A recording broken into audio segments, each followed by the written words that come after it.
سرحدي شاهین شپاړسمه برخه. د سرحدي شاهین د خپرونې مینوالو په دې هیله چې روغ او جوړ به یاست. الله رب العزت مو خوشحاله لره دی. زه محسن احسان مو یو ځل بیا د شاهین د ناول کوربتوب کوم په دې هیله چې دا خپرونه تر پایه راسره واورئ. درنو او قدرمنو اوریدونکو، په تېره برخه کې مو واورېدل ابوالحسن چې په خیمه ورننوت، الزغل ابوالحسن په کرسي کښېناوه، ورته یې وویل زما وروره قاصد د یوې بدې پیښې خبر راوړی. ابا عبدالله د خپل امارت اعلان کړی. د شاهین د ناول درنو او قدرمنو اوریدونکو، اوس به دا واورو. ابا عبدالله د خپل امارت اعلان کړی، باغیان یې له بندې خوشي کړي او په ښار کې خپل منځي جګړې پیل کړي. زموږ په مخ د غرناطې دروازې تړلې دي. موسی د ابا عبدالله په زندان کې دی. پر ابوالحسن دا الفاظ لکه تندر را پرېوتل. ناڅاپه جګ شو، خو توازن یې ګډ وډ شو او بیرته په کرسي ولوېد. هغه د څه ویلو هڅه وکړه، خو ژبه یې ګونګه شوه. په روډو روډو سترګو یې الزغل او سلیمان ته کتل او د هغوی په غمجنو څېرو یې د خپل بلخلیق الفاظ لوستل.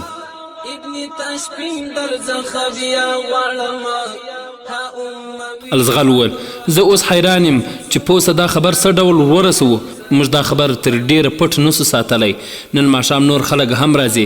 زه ویرېږم چې د غرناطې په څېر دلته هم د عرب او عجمي تورې یو له بل سره ټکر نشي. د پوځ مشران زما په خیمه کې راټول شوي دي.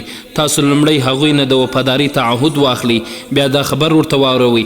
کاشکې نن موسی هم دلته وی. ته اندېښنه مه کوه، زما باور دی چې د لوشه د فتحې خبر به یو ځل بیا د غرناطې په خلکو کې ایماني جذبې راویښې کړي. هغوی به د ابو عبدالله پر خلاف بغاوت وکړي او موږ ته به د غرناطې دروازې بیرته کړي. جګ شه، له همت نه کار واخله، اوس د سوچ وخت نه دی. د ابوالحسن شونډې رپېدې، خو غږ یې چوپ و. سلیمان ورو وویل ډاکټره وغواړئ، د باچا حالت ښه نه دی.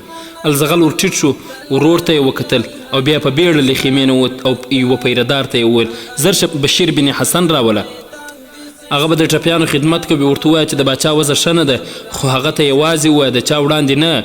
لږ ځنډ وروسته بشیر بن حسن خیمې ته وننوت. هغه چې د باچا حالت ولید، الزغل ته وویل پر ده د فلج حمله راغلې ده، خو ډیره تیزه نه ده. انشاءالله ژر به ارام شي. داسې ښکاري چې یو ډیره لویه صدمه یې لیدلې ده. د شاهین د خپرونې مینوالو، لږ ځنډ وروسته الزغل سلیمان ته وویل ته ولاړ شه، استراحت وکړه، خو چاته په دې اړه څه مه وایه. بیا بشیر بن حسن ته وکتل، وویل که زما وجود تر لږ ځنډه دلته ضروري نه وي نو ماته اجازه راکړه. بشیر بن حسن وویل د باچا سترګې ستا په څېرې ښخې دي، زما په ګمان تر څه ځنډه ستا لرې کېدل هغه ته ګټور دي، د هغه پام به په بله واوړي. الزغل چې خپلې خیمې ته ننوت، د پوځ ټول لوی افسران هلته غونډ وو. هغوی تر الزغیري را چاپېر شوي وو او پوښتنې یې ترې کولې. هغه په زوره زوره ویل زه خبر نه یم، سلیمان یوازې باچا ته څه خبر راوړی و. الزغل یې چې ولید ټول چوپ شول. لږ ځنډ وروسته الزغل له دوی نه د وفادارۍ د تعهد اخیستلو او د غرناطې د بغاوت د خبر اوریدلو وروسته بیرته د خپلې خیمې نه راووت. سرداران هم ټول خپلو خیمو ته ولاړل. تر ماپښین پورې دا خبر د پوځ هر سړي ته ورسید او تر ماښامه لږ وړاندې د غرناطې نه څو کسان نور هم راغلل او دغه خبر یې رښتیا وباله.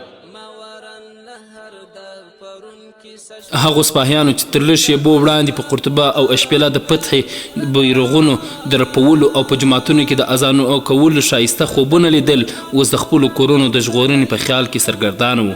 هغه شاعران چې د لوشه د غازیانو په ستاینه کې قصیدې ویلې، اوس یې د ابو عبدالله په غدارۍ مرثیې لیکلې. د اندلس تقدیر ستوري له یوې پیکه مسکا وروسته د بدمرغیو په تورې ورځې کې پټ شوي وو. سبا ته د بشیر بن حسن د مسیحایي علاج په برکت له ابوالحسن نه د خبرو کولو تللی ځواک بیرته راغبرګ شو. د هغه لومړۍ خبرې دا وې چې زما زویې دا دې څه وکړل، دا تخت چې تا په زور واخیست ستا و، خو تا د پاچاهۍ په مین کې د اندلس د مسلمانانو راتلونکې برباده کړه. خدای دې نه کوي چې ستا کرلې د اندلس مسلمانان ورېبي. زما زویې، زما عبدالله، مګر ته زما زوی نه یې. او بیا په اړخ واوښت، مخ یې په بالش پټ کړ او په سلګیو شو. درې ورځې وروسته یې له اعصابو نه د فلج اثر لرې شو، خو د ژوند هغه تودوخه یې چې شپېته کلنۍ کې یې ډېر ځوانان نه لرل اوس سړه شوې وه. د ژوند یوې پیښې له تورو سره لوبېدلی مجاهد له کړۍ ګرځېدو را ګرځېدو ته اړ کړ. د پوځ د سردارانو د زیاتو پریکړه دا وه چې اوس باید غرناطې ته ولاړ شو او غرناطې ته نږدې په یو ښار کې تم شو. عبدالله ته به هیات واستوو. که هغه په سمه لاره برابر نه شو نو له مجبورۍ به یې په توره برابر وو او که خدای مکړه خبره جګړې ته ورسېده نو د ښار خلک به د عبدالله پر خلاف پاڅون وکړي. د غرناطې د بغاوت په وجه به لښکر کې کومه اندېښنه خوره ده یوازینۍ چاره یې همدا ده چې په غرناطه زر تر زره قبضه وکړو. که نه نو له عبدالله نه دا هم لرې نه ده چې د عیسویانو حلیف شي بیا به موږ د یوې خوا نه شو. ابوالحسن له دې پرېکړې سره موافق و خو له کوچ نه وړاندې یوه داسې پیښه رامنځته شوه چې د هغه ملا یې ورماته کړه. په کومه ورځ چې ابوالحسن غرناطې ته د کوچ پرېکړه وکړه له دې نه یوه ورځ وړاندې له غرناطې نه څو تنه سپاره د ابوالحسن په خدمت کې حاضر شول. هغوی عبدالله ته له بد رد ویلو وروسته ابوالحسن ته وعده ورکړه چې د وینو تر وروستي ساس کې به د ده ملاتړ کوي او په غرناطه کې به د دوی تر تاثیر لاندې خلک هم د ابوالحسن د ورتلو په انتظار دي. ابوالحسن له دې ډلې سره ډیر په درناوي او عزت چلند وکړ. خو څلور ورځې چې دوی د ابوالحسن په لښکر کې پاتې شول خپل مقصد ته ورسېدل. ابو داود دوی د ابوالحسن په پوځ کې د درز اچولو لپاره استولي وه. هغوی لومړی د پوځ عربي سرداران وپارول. هغوی ته یې وویل چې په غرناطه کې ستاسو عزیزان او قومي د بربري او ځایي خلکو په لاس وژل کیږي. بیا بربري او ځایي سردارانو او سپاهیانو ته وویل چې د عبدالله پاچاهي ستاسو لپاره رحمت دی. هغه د عربو لوی لوی سرداران برطرفه کړل پر ځای ستاسو د قوم خلک وټاکل. تاسو ګټه په دې کې ده چې غرناطې ته ولاړ شئ له ابوعبدالله سره د وفادارۍ اعلان وکړئ. ځینې یې په دې تمه کړل چې ابوعبدالله په لوی لوی منصبونه درکړي. ځینې یې په دې تمه لیدل په دې وویرول چې کوم سرداران له ابوالحسن سره وفادار پاتې شي خپلوان او کورنۍ به یې په غرناطه کې ډېره بده سزا وګالي. د کم حیثیت خاوندان یې د سرو او سپینو په تمه د ځان کړل. دا کار هغوی په دومره هوښیارۍ وکړ چې د ابوالحسن سرښندویان پرې پوه نه شول. په لومړۍ ورځ یې په پوځ کې هغه خلک وموندل چې له پخوا یې پېژندل او د دوی تر تاثیر لاندې وو. بیا یې د هغوی په مرسته د نورو تیر ایستلو کار پیل کړ. یو ماښام ابوالحسن له پوځ سره له غرناطې نه 100 میله لرې پړاو واچوه. د شپې په 3مه برخه کې خبر شو چې د پوځ 8000 بربري او هسپانوي نژاده سپاهیان ترې جدا شوي او غرناطې ته خوځېدلي دي. الزغل چې دا خبر واورېد د ابوالحسن خیمې ته ورننوت. تر لږ ځنډه د پوځ یو شمېر نور سرداران هم ورغونډ شول. الزغل رایه دا وه چې د غدارانو لاره به ونیسي. هغوی به د پوهولو هڅه وکړو. که په خبره پوه نه شول جګړه به ورسره وکړو. ځینو سردارانو دا مشوره تایید کړه خو ځینو نورو مخالفت وکړ. بالاخره ابوالحسن د رنځ او غم نه په ډکه لهجه وویل هغوی پرېږدي چې ولاړ شي. زه مې په ژوند کې د مسلمانانو تورې په یو له بله ټکر ته نه پرېږدم. د دې دردناکې پیښې نه وروسته پاچا ابوالحسن مالقه ته مخه کړه.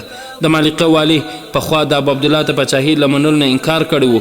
هغه د ابوالحسن ډېر تود هرکلی وکړ او خپل محل یې ده ته خوشې کړ. څو ورځې نه وې تېرې چې شاوخوا ټول سرداران له پاچا سره د وفادارۍ تعهد وکړ. د غرناطې پاچاهۍ چې څه وخت وړاندې د ولس د ټول اندلس د ازادۍ لپاره راپاڅېدلي وو په 2 پاچاهیو وویشل شوه. غرناطه او شاوخوا د ابوعبدالله تر فرمان لاندې وو او مالقه او سیرمه شاوخوا سیمه یې د ابوالحسن تر واکمنۍ لاندې وې. فریدان چې څومره په خپلو ماتو خفه و اوس په غرناطه د ابوعبدالله په واکمنۍ خوښ و او هغه پر ابوالحسن د وروستي ګزار لپاره تیاری نیولو. د شاهین د خپرونې مینوالو له دښمنه د ډېرې سترې ماتې خوړلو په وجه به هم ښایي د ابوالحسن حوصله نه ماتېدله خو دا ناکامي د ده د خپل زوی د لاسه وه. هغه ته له زغم نه وتلې وه. د ده خپل حال او راتلونکي هیڅ پروا نه درلوده. د هغه ورور الزغل او نور خواخوږو به تسلي ورکوله. ورو ورو یې د ملاقات لیوالو ته د انتظار ځواب ورکوه. په یوازیتوب کې به یې ډېرې اوښکې تویولې او ورو ورو یې د سترګو نظر هم لاړ.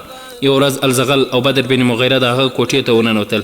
کله چې الزغل د راتلونکي پروګرامونو او ارادو په اړه خبرې ترې پیل کړې د باچا په سترګې کې اوښکې راغلې. وویل زما وروره کومه بله خبره وکړه. زموږ د دښمن پر خلاف جنګېدلی شو خو د خپل تقدیر پر خلاف نشو جنګېدی. بدر بن مغیره ځواب ورکړ مجاهد خپل تقدیر د خپلې تورې په څوکه لیکي. ابوالحسن ځواب ورکړ زما توره خو ماته شوې ده. بدر ته مه مایوسه کېږه. د نړۍ هر لوی انسان له داسې حالاتو سره مخ شوی دی. ابوالحسن ته داسې خلک لوی انسان مه بوله چې د ابوعبدالله غوندې زوی ولري. ورځئ ما یوازې پرېږدئ. ما سره له اوښکو پرته هیڅ نشته. باچا بلې خواته مخ واړوه. بشیر بن حسن غلی کوټې ته ورنوت او ورو دوی ته وویل د باچا حالت ښه نه دی. ستاسو خبرې د هغه په روح او بدن دواړو اثر کوي. د هغه بله چاره نشته بې له دې چې عبدالله په سمه لاره برابر کړی شي. بدر بن مغیره الزغل ته وکتل. وویل عبدالله په سمه لاره برابرېدی شي. پاچا ټکان وخوړ، بدر ته یې وکتل او په ژړغوني غږ یې وویل کاشکې هغه چا پوهولی شوی، خو هغه د پوهېدونکي له ډلې نه دی. بدر بن مغیره وویل هغه به مجبور کړای شي ابوالحسن، مګر زه د مسلمانانو خپلمنځي جګړه نه غواړم.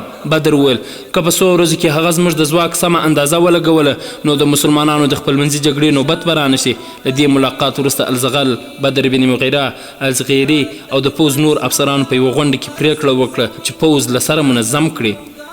الزغل د پاچاهۍ ټولو لویو سردارانو ته هیئت واستوه چې د بدر بن مغیره سر ښودونکي په وړوکو ډلګیو وویشل شول او د جهاد تبلیغ یې پیل کړ. په خپله بدر له خپلو 500 تنو سرتیرو سره له مالقه نه ووت او د غناطي اطرافو ته ورسېد. د ابا عبدالله پر خلاف یې د خلکو د ذهن جوړولو لپاره تبلیغ پیل کړ. د ابا عبدالله پوځ د هغه په لارې مزاحمت هڅه وکړه. څو ځله د ابا عبدالله د پوځ او د بدر د ملګرو ترمنځ معمولي ټکرونه هم وشول.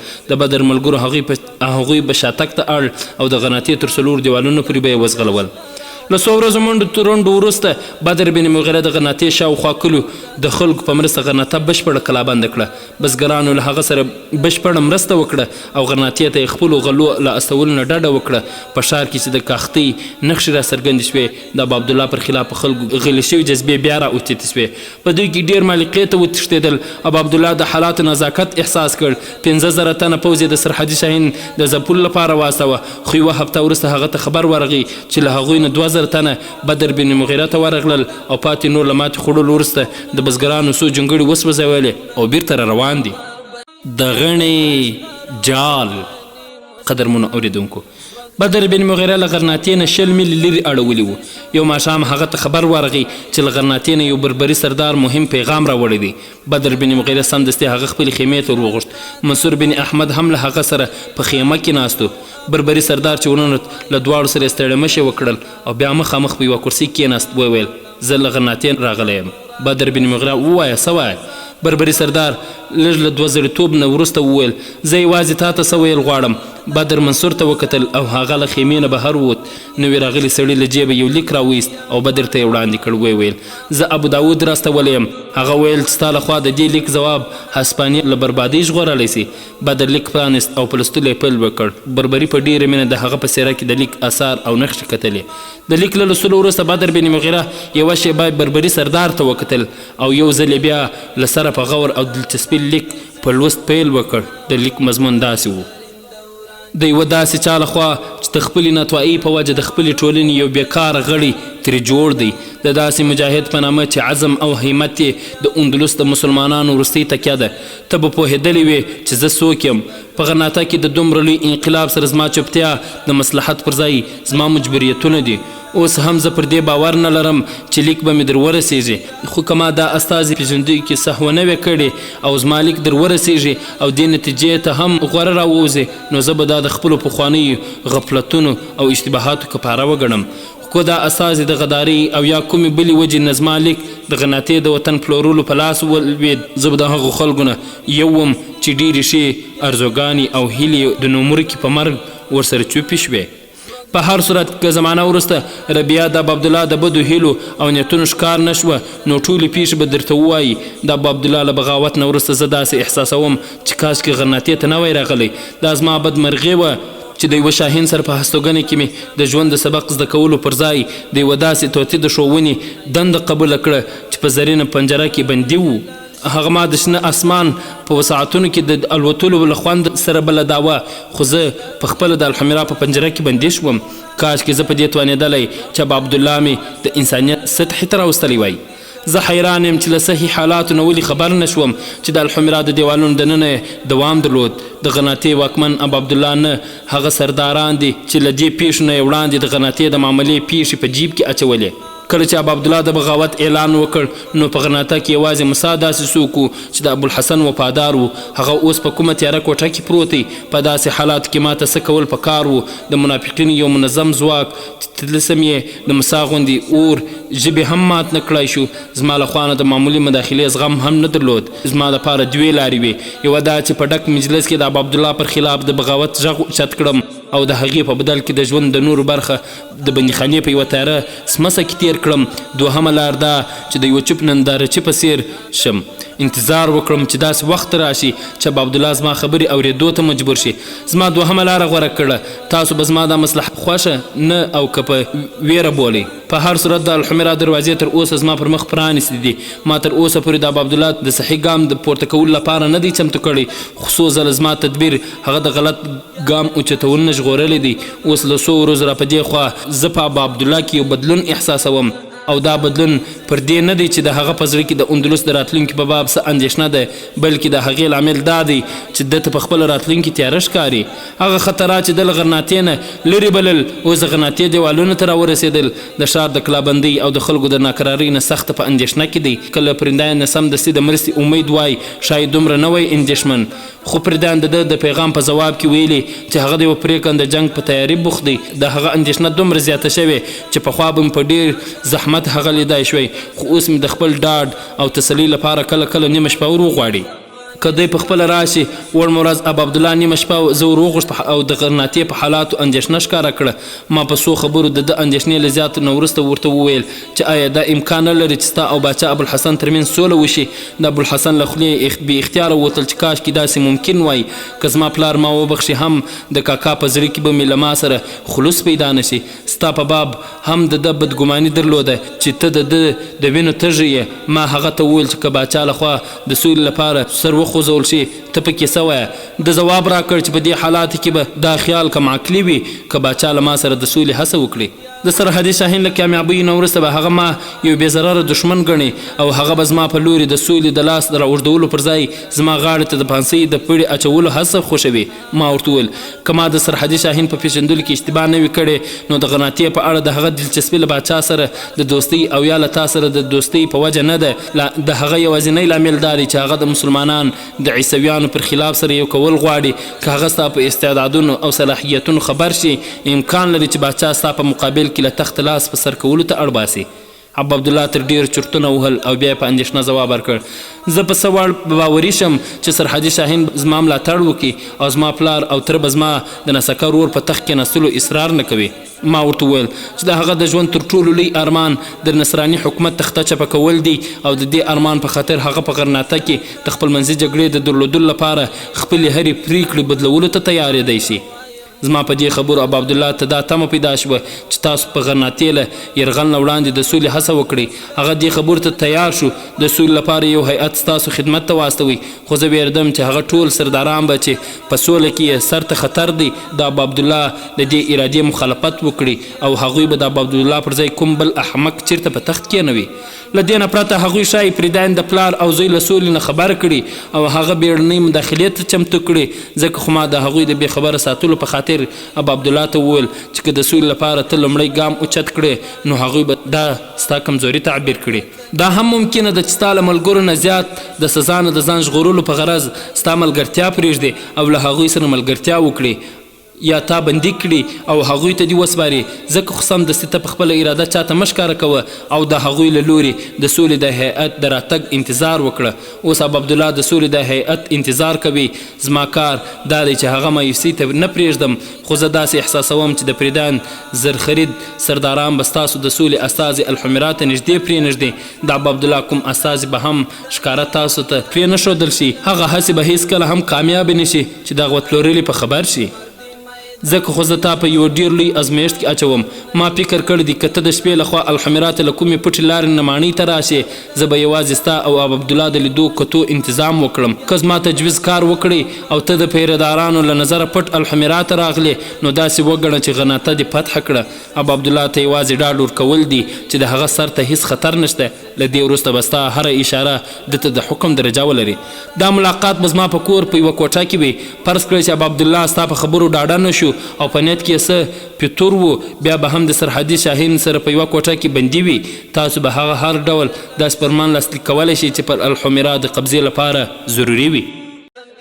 او د دې فرمان د عملي کولو لپاره به څو تنه داسې مجاهدین وي چې زه یې د ابوالحسن د وفادارو په حیث پیژنم. د محل هغه ملازمین چې د وطن پلورلو جاسوسان دي یو په بل پسې په هغه کوټې ته راوغوښتل شي او زما لخوا به د هغوی د بندوبست لپاره 4 تنه د قوي موټ خاوندان حبشي غلامان هم چمتو وي. د الحمرا د قبضې نه وروسته به د غرناطه ستا په لاس کې وي. ابو عبدالله به ستا په لاسو کې ناستې. د وطن پلورلو ډلې به د وړوکو ګروپونو په بڼه الحمرا ته راوغواړو او له هغوی نه به هغه څوک چې د اصلاح وړ نه وي جلادانو ته وسپارو. بیا به پوځ د الحمرا دروازې مخې ته راوغواړو او مسا به هغوی ته وینا وکړي. ته دا اټکل نشې کولی چې په سپاهیانو کې اوس هم له موسی سره څومره د محبت جذبه ده. بیا به ابو عبدالله چې زه د بخښنې وړ نه بولم ستا رحم او کرم ته اړ وي. اوس تا ته یوازې د دې ویل پاتې دي چې ما الحمرا ته ستا د ننوتلو لپاره څه وړ لاره سنجولې.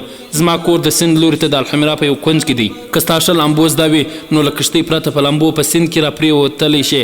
هلته له یوه دیوال سره نږدې یوه لویه ونه ده چې په سیند کې ورکړپه شوې ده. د ونې څانګې په اوبو کې هم ډوبې دي.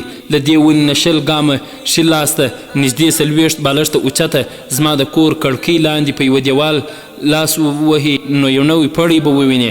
کله چې دغه پړی کش کړې نو زه به ستا په راتګ خبر شم او داسې زنه به در وځړوم چې ته به په اسانۍ زما کوټې ته راشې. که د خطر څه خبره وي نو درپسې به وروستۍ برخه کې به د کاغذ یوه ټوټه وي.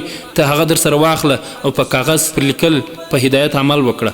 ما د دې کار لپاره د چهارشنبې ورځ غوره کړې ده. که به دې چهارشنبه را نه شي نو بلې چهارشنبې ته راځه. دا چهارشنبه ځکه غوره ده چې د شپې به تیارې وي او له علامونه داسې ښکاري چې څو ورځې نور به هم ورېځې ښې تورې وي. که د کړکۍ تر څنګ زه ستا د هرکلي لپاره موجود نه وم نو زه به له ابو عبدالله سره په کومه بله کوټه کې په خبرو اترو بوخت یم. خو ستا هرکلي ته به ربیعه ولاړه وي او همهغه به درته لارښوونه وکړي. د چهارشنبې په شپه به ابو عبدالله زما میلمه وي. ته په دې حیرانېږه مه له کومې ورځې راهیسې چې ابو عبدالله ربیعه لیدلې په ډول ډول پرمو زما کره راځي. پرون یې له ربیعې سره د واده پیغام د راستولو حماقت کړی و. ربیعه د پیغام راوړونکي خدمتګار د ویښتانو د شکولو په تکل شوه خو د انجلا په منځګړیتوب معامله بیرته دپه شوه. زما په وړاندې ابو عبدالله یوازې په اشارو اکتفا کوي. په دې حالاتو کې زه داسې احساسوم چې ته به ډېر ځنډ په الحمرا کې پاتې نه شې. د سرحد شاهین د خپرونې مینوالو دا چې څه وسول هغه به په راتلونکي برخه کې واورو. دا خپرونه ما محسن احسان چمتو او تاسو ته وړاندې کړه. در بیا هم پر لوی الله جل جلاله سپارو. السلام علیکم ورحمة الله وبرکاته.